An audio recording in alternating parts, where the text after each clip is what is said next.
Y mañana también, martes y miércoles, la enseñanza secundaria, YouTube, está realizando una paralización desde la Federación justamente de Profesores de Enseñanza Secundaria, FENAPES. Bueno, se maneja desde violación de la negociación colectiva por parte de la ley de presupuesto, también está metida allí la ley de urgente consideración, se modifican las condiciones de presencialidad, etcétera, pero mejor presentemos el tema y luego lo debatimos. Hay declaraciones del ministro de Educación y Cultura, del director del CODICEN y por supuesto también los profesores, los sindicatos que están en conflicto y que plantearon este paro que se está realizando en estas 48 horas.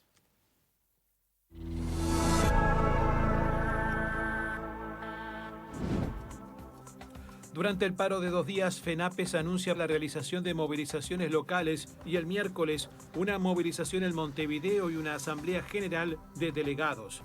Los docentes están en contra de la reducción de horas de coordinación, unas 18.000 horas menos, la eliminación de 200 grupos en el turno diurno, lo que provocaría, según FENAPES, la superpoblación de grupos, la eliminación de profesores orientadores en informática y tecnología educativa y la reducción de coro y músico acompañante.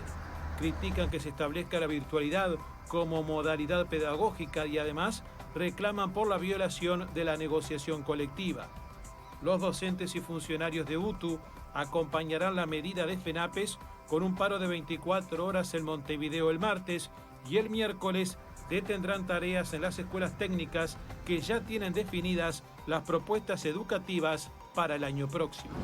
Yo creo que es una pena que algunas organizaciones sindicales tengan una sola idea siempre para manifestar sus reclamos, que es suspender las clases. Es una pena que lo hagan en este año en el que tantas clases se han perdido, en el que tantos alumnos están sufriendo por esa pérdida de clases. Creo que hay mucha insensibilidad respecto de los costos sociales que tiene esta clase de medida, pero vivimos en una democracia, vivimos en una sociedad que felizmente es una sociedad libre, tienen derecho a tomar esas decisiones y tendrán que hacerse cargo del significado de esas decisiones, como todos nos hacemos cargo del significado de las decisiones que tomamos. ¿Qué le parece a nuestro panel esta decisión de los sindicatos en este momento? Se está discutiendo, recordemos, el presupuesto, está en la discusión en la Cámara Alta, la oportunidad, los argumentos de las autoridades, justamente, la oportunidad de esta movilización, de esta paralización en este momento, inclusive hasta de la pandemia. Virginia. Bueno, primero en cuanto a los argumentos, yo veía que, por ejemplo, el primero que se plantea es que se impone la virtualidad como modalidad pedagógica, ¿no? Y ahí Silva explicaba claramente que en realidad no se pretende sustituir la presencialidad por la virtualidad, sino que lo que se hace es fijar como pauta de trabajo la combinación de los dos y que eso se debió a que muchos no, dijo que eran pocos, en realidad aclaró eso, pero que durante la pandemia dijeron que como el contrato no incluía la modalidad de la virtualidad, entonces dejaron a sus alumnos abandonados, ¿no? Para decirlo de cierta manera. Entonces me parece que es una explicación súper válida y que contrarresta entonces ese primer motivo, digamos, para este paro, ¿no? Otro motivo que se plantea es que se eliminan 200 grupos del turno diurno y que por lo tanto las clases van a ser superpobladas. Y eso también Silva explicó que en realidad se eliminan porque bajó la cantidad de alumnos y que eso se debe en gran parte a la baja de natalidad, que los grupos no van a ser superpoblados, que se hizo una proyección de matrícula y demás y que se estima que los grupos van a seguir siendo de 25 a 30 alumnos, pero que si fuera necesario después se abrirán nuevos grupos en función de la necesidad. Entonces, primero eso, los argumentos que parecen, ¿no?, que hacen más ruido, que parecen más importantes, están claramente explicados después por Silva y bueno, me parece que de alguna manera se tiran abajo. Entonces, uno se pregunta, bueno, ¿se está en conocimiento de esto desde el FENAPES o bueno, en realidad no importan estas explicaciones que se dan? Por otro lado, en cuanto a lo que tú decías de la medida, la oportunidad, bueno, yo también pienso que en este año justo que se ha perdido tanta presencialidad, la verdad que uno esperaría que la forma de manifestarse fuera otra y no cortando justamente las clases presenciales, que la falta de esas clases, los que más la sufren han sido los alumnos, en definitiva, ¿no? Y bueno, y también algunas cosas que en expresiones del vicepresidente de FENAPES me pareció que fueron un tanto agraviantes, ¿no? Entonces, eso de los modos me parece que también importa, porque en definitiva, desde la educación es el ejemplo, ¿no? Entonces, autoridades que están en defensa de derechos, sea de los docentes o desde el lado de las autoridades educativas, bueno, quien sea, me parece que siempre tienen que cuidar eso, de la forma, porque siguen siendo un ejemplo para todos. Eduardo. No, creo que siempre cuando, las primeras veces que he estado acá y ha tocado el tema de la educación, creo que lo primero que hay que pensar es en los alumnos y en los botijas que van a la escuela, al liceo, ¿no? Pero, y más en época de pandemia, ¿no? ¿Cuánto tiempo estuvieron sin ir a clases y sin estar con ese contacto, no solo con la enseñanza, sino que con los amiguitos, ¿no? Uno ve.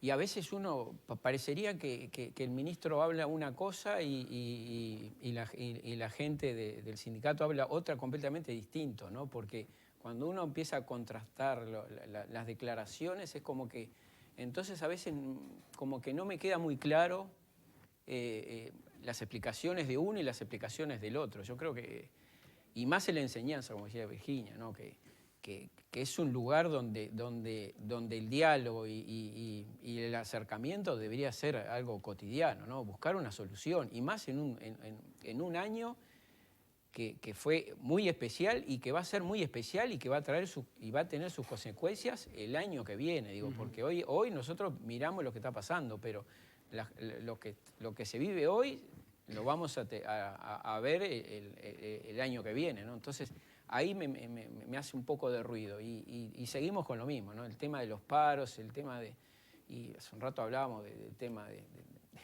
de las medidas que tenemos que tomar para determinadas cosas, y después vemos en una plaza que yo no voy contra el reclamo en sí, lo que voy es que ves una cantidad de gente que está sin tapabocas, están todos juntos, entonces esas cosas yo no me entran en la cabeza, ¿no? Pepe. Estamos ante dos situaciones, una extraordinaria, la pandemia, y una común en estas épocas cuando se discute el presupuesto quinquenal, porque es obvio que los gremios van a hacer fuerza y a plantear sus medidas antes de que se discuta en el Parlamento y no después. Sería ilógico que se plantearan medidas de fuerza después que se aprobara el presupuesto a nivel parlamentario. Ahora bien, ¿son esas las medidas que se tienen que tomar en estos momentos extraordinarios con una situación ordinaria? Yo creo que no. Un poco, siendo lo que decía Virginia, ayer UNICEF presentó un documento sobre Latinoamérica. 3 millones de niños, niñas y adolescentes no van a volver a las clases el próximo año, así se retome la normalidad. Y 80 millones entre niños, niñas y adolescentes están en una situación sanitaria compleja y de salud también y alimenticia, porque no están recibiendo las prestaciones que recibían cuando concurrían a clase en toda Latinoamérica. La copa de leche, el pan con el almuerzo, sí, con, pan exactamente, dulce, sí. con dulce, el almuerzo, no lo están recibiendo. Son números impactantes. Por suerte, Uruguay ha tomado la presencialidad desde hace ya algún tiempo. Era este un buen momento, e insisto ahora con la negociación, de sentarse a dialogar. Porque si yo quiero negociar y vos no querés, y lo pongo a Juan Ramón con todo cariño de ejemplo. El malo de la película. No, pero el si malo yo de la digo que- película. haces mérito. Claro. Vos sos FENAPES y yo soy el gobierno. Entonces yo te llamo. Déjame a mí. Yo te llamo a vos, cambiemos. pero escuchame. Yo te llamo a vos a negociar y vos me decís que no. El que queda mal sos vos, pues yo estoy habilitando la negociación. Entonces es un buen momento para sentarse a negociar y el que no negocia termina perdiendo. Y era un buen momento también para los profesores de secundaria, porque justamente concuerdo con todos mis compañeros de que los alumnos son los más importantes, de llamar al alumnado y decirle, mire, nosotros tenemos esta situación. Estamos protestando porque consideramos que tenemos un incremento en las aulas, porque hay recortes, por esto y por esto. Esa situación deriva en que tengamos que tomar medidas y explicarle a los alumnos por qué se toman esas medidas, en lugar de realizar el paro. Me parece que sería lo más lógico en estos momentos, todos conformes, se estaría violando la laicidad, seguramente. La inercia estéril de una buena parte del sindicalismo de este país. O sea, tomar una cantidad de medidas porque, entre otras cosas, porque siempre las tomé. O sea, no me replanteo si debo cambiar la pisada, si tengo que cambiar de estrategia, de táctica. No me replanteo tampoco la efectividad de las medidas. O sea, las tomo porque siempre las tomé y porque además es parte del alimento a una combatividad que uno la puede entender, pero a veces no la justificás. El problema está en, bueno, por algo el Sindicato de la Educación junto con otros sindicatos son uno de los que tiene peor imagen popular, porque justamente toman determinadas medidas tomando como coto de caza un terreno que es muy, muy sagrado para todos, que son los gurises, que son los chiquilines. O sea, acá lo que está en juego en toda esta discusión, aparte del presupuesto y aparte de que sabemos que cada vez que hay discusión presupuestaria se toman el mismo tipo de medidas, pero lo que está en juego en este momento es una pulseada de poder. ¿Quién manda, quién controla la educación de este país? Y si te pones a pensar y ves los cruces que hay de las explicaciones, tanto de las autoridades de la educación, lo que está en juego allí es quién dicta las normas o el modelo de gobierno de la educación. Entonces, en esa pulseada perdemos todos. Algún día, por ejemplo, deberíamos los padres de los chiquilines tomar la responsabilidad que nos corresponde como dirección de la vida de ellos a tempranas edades, porque también somos responsables del tema educativo. Y la mejor manera de tomarlo es, loco, me paraste, pero mis gurises van a ir igual al centro educativo a recibir la educación para los cuales el Estado se comprometió a brindarla. Esa va a ser el día que tomemos entre todos ese tipo de decisiones y desafiemos a estos problemas y desafiemos algunas luchas sindicales.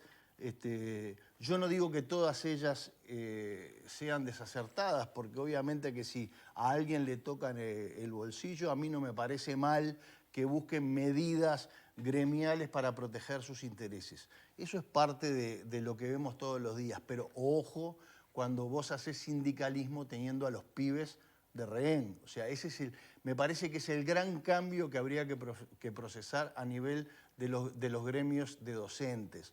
Tener presente que son los gurises los que están de rehén de sus luchas y en este momento además, si vos querés tomar alguna medida, hacele un paro a la virtualidad, pero no a la presencialidad, porque la presencialidad es por lo que venís peleando y justamente entre tus reivindicaciones... La primera es el tema de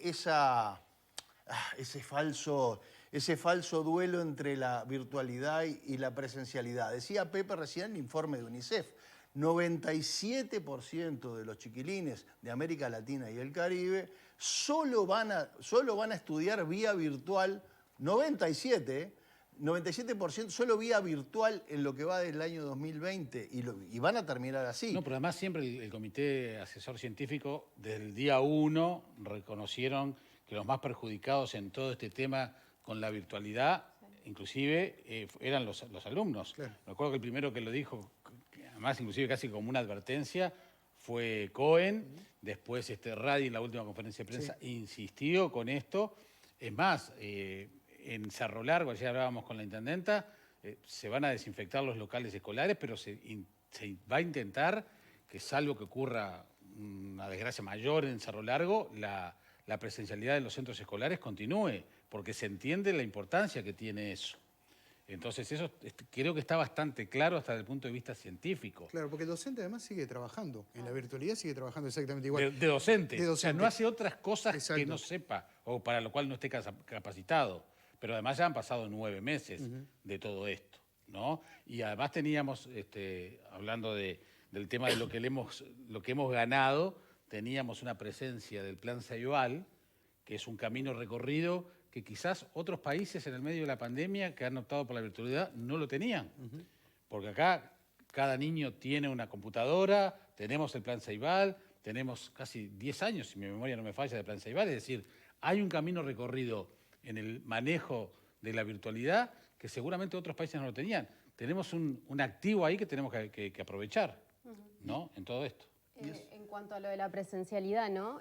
La importancia de la presencialidad, es cierto que hubo muchos estudios y muchas advertencias de la importancia que tiene, pero no solo en términos educativos, no solamente por la brecha, no solamente por el riesgo de desalfabetización de algunos rangos etarios, no solamente por eso, sino también por la falta de socialización de por los eso niños. es clave la presencialidad, Y por está clarísimo. eso es clave también para su bienestar, su salud mental y un montón de cosas, ¿no? Entonces, eso. Y una cosa, ¿no? Que se toma esta medida supuestamente para una mejor educación y en realidad lo que se afecta es la educación. Entonces esas son las cosas que uno hace pensar, bueno, ¿dónde está el foco? ¿No?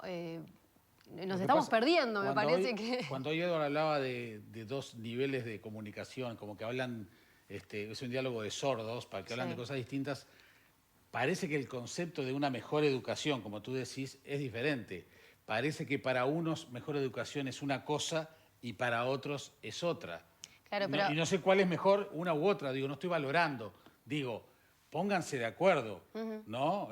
Porque además, cuando se buscan elementos externos para la evaluación, y no es el tema para discutir ahora, evalúan, ven determinados resultados, y si dan mal, una parte lo critica. Si le da bien, otra parte lo alaba como una buena herramienta de evaluación, ¿no? Entonces... Hay un nudo importante ahora también porque si se quiere volver a la presencialidad en lo que resta del año lectivo, es decir, 18, 20 de diciembre, supongamos, por trazar una fecha, está complicado ante la situación sanitaria, porque es, bueno, ¿qué hacemos? Habilitamos esa canilla de mayor presencialidad, pero estamos teniendo mayor cantidad de casos. Sabemos que no está afectando a los más jóvenes, sí, está claro, pero quienes concurren, por ejemplo, en las escuelas a llevar a los niños son, por lo general, o sus padres o los abuelos, y eso está complicado también. Personas de riesgo. Entonces, claro, personas de riesgo.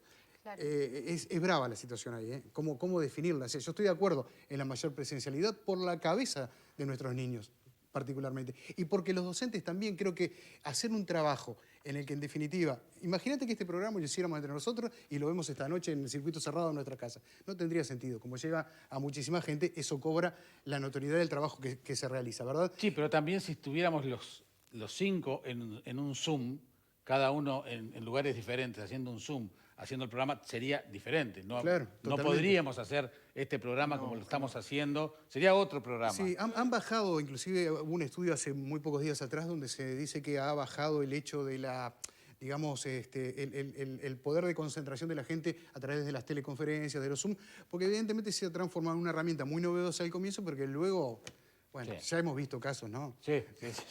Muy conocidos. Cosas raras. Muy pasan cosas. En cuanto a eso que decías, igual yo justo veía un informe de una epidemióloga y pediatra que decía que en realidad la mayor presencialidad no generaba mayor transmisión de la enfermedad, sino que era reflejo de la transmisión comunitaria, ¿no? Entonces, vieron que a cada rato aparecen nuevos informes sobre el impacto que puede llegar a tener la presencialidad en las clases, en los colegios, en las escuelas en general, con respecto con eso, con el contagio. Si realmente eso genera más contagio o en realidad es que cuando hay más contagio, también evidentemente va a afectar a las escuelas, lugares donde se junta gente. Todo en la vida debería ir por un tema de equilibrio y de punto medio. Ni demonicemos la virtualidad, ¿no? Ni tampoco es un caldo de cultivo ni de contagio a la presencialidad. Sabemos las condiciones óptimas para la enseñanza, pero en la situación excepcional en la que está el país y el mundo, digamos, hablar de ciertas ventajas de la virtualidad, de la presencialidad.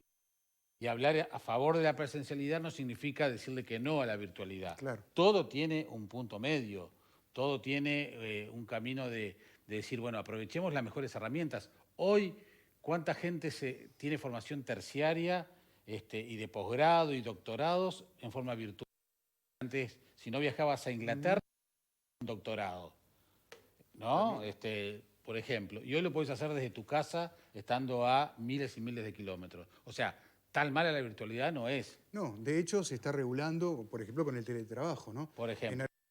Se reguló, es ley, se habilita la desconexión, es decir, hasta determinada hora yo te atiendo, después ya estoy en mi casa, en mis ratos libres, el hecho del pago, por ejemplo, de la Exacto. conexión a Internet, eso está regulado. En nuestro país hay algunos avances, hay una propuesta de la Colorada Sanguinetti, que creo que va avanzando en La senadora Carmen Sanguinetti. Carmen Sanguinetti, senadora, sí, va avanzando en buen camino, pero hay que legislar sobre eso. Sin duda que sí. Así que bueno, es un tema que también va a seguir. Vamos a ver qué pasa pasado mañana, es decir, cuando terminen estas 48 horas, el resultado, ¿no? Ahora estamos en el medio de la paralización. Después veremos si pasamos raya y decimos, bueno, ¿sirvió para algo esta movilización? ¿Fue buena? ¿Sensibilizó a las autoridades? ¿Mejoró la percepción que tenía la ciudadanía? Siempre Fernando Pereira, aludiendo a una frase de José de Lía, decía que un paro que la opinión pública, la gente no entiende, está mal planteado o algo así, es idea más, idea menos, pero bueno, hay que ver también qué piensa la gente de todo esto, ¿no? Porque en definitiva, ustedes hablaban de la importancia de los alumnos y bueno, los alumnos están en el marco de una familia. Los valores que vos le estás transmitiendo, porque vos, por más que seas gremialista, no dejás de ser docente. Entonces, ¿qué valores le estás transmitiendo al educando? ¿Cuál es el valor? Voy al primer problema que tengo, cómo resuelvo las diferencias con el Estado, cómo resuelvo las diferencias con mis patrones. Paro. Ese es el único recurso que tengo, paro las actividades en el medio del año donde más paralizaciones hubo, porque además ni siquiera nos salteamos los feriados ni el Día de los Difuntos, o sea, ni siquiera podemos decir, el Uruguay dijo, bueno, capaz que ahora como paramos tanto y tuvimos tanta paralización, vamos a utilizar esos días para llevar a los chiquilines a clase. No, utilizamos todo. Este es el país del paro, ¿no? El paro nos resuelve todos los problemas. Hay un problema de un fallecimiento por allí, para todo el transporte, queda un pueblo sin transporte. Bueno, ¿se resolvió el problema? No, al poco tiempo hay otro homicidio, otro problema, se vuelve a repetir las cosas, nunca se termina. ¿Y quién gana? ¿Gana el sindicato en imagen? No, pierde en imagen. La población pierde servicios esenciales, perdemos todos, señores. Me parece que llegó la hora de ponernos a pensar si no deberíamos cambiar el modus operandi de algunas agremiaciones. Ellos mismos se lo tendrían que plantear. Y cuando vino Fernando Pereira acá, se lo preguntamos de por qué, y después de muchos años, el PIT-CNT tenía una imagen tan negativa, inclusive una imagen por debajo en los indicadores, muy por debajo a instituciones empresariales, organizaciones empresariales, por debajo del ejército.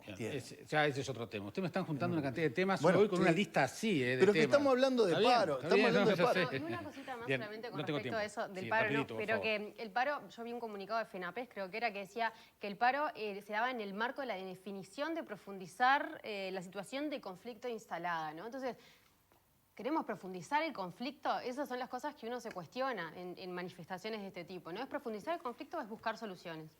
Muy bien, vamos a cambiar de tema ya en el próximo bloque, pero antes de ir a la pausa, ustedes saben, como